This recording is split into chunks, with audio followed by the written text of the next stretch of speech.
गावाकडे गेल्यानंतर शेतामध्ये गेली आणि ते पावट्याच्या शेंगा तोडण्यासाठी मी आलेली. तसंच पाहायला गेलं तर पावट्याचा सीझन आता संपत आला.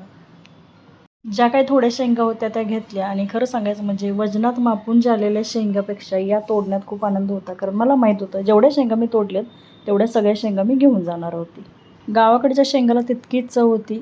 जेवढ्या भेटतील तेवढ्या शेंगा घेतल्या आणि ते नारळ एक पडलाय बघा. आणि थोडंसं विहिरीभोवती जी झाडं आहेत त्या झाडाखाली थोडेसे फिरले. मला वाटत होतं केळीचा एखादा घड तरी आला असेल, परंतु केळीचा घड यायला अजून वेळ होता आणि जरी आला असता तर तोडून घेऊन गेलोच असतो. केळी लहान असल्यामुळे पिकायला अजून वेळ होता. त्यामुळे थोडंसं इकडून-तिकडून फिरली आणि इथे पाहू शकता हा घड थोड्या दिवसात येईल. कारण त्याची केळी जी आहेत ती मोठी झालेली आहेत. इथं कडीपत्त्याचं एक झाड आहे. बांधावरती अशी केळीची झाडं लावलेली आहेत. इथल्या शेतात थोडासा कांदा आणि लसूण लावलेला आहे आणि कांद्याची पात घेतली कारण म्हटलं भाजी करण्यासाठी आणि ते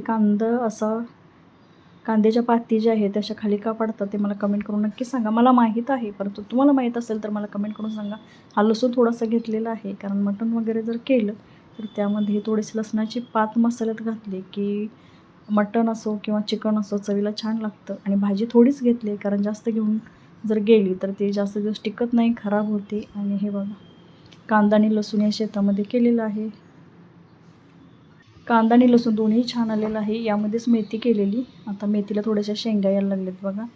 आणि या शेतातला लसूण मी आणि जाऊबाईंची मुलगी आणि सासूबाई एक दिवस आलेलो आणि त्या दिवशी तो लावलेला लसूण आहे बघा.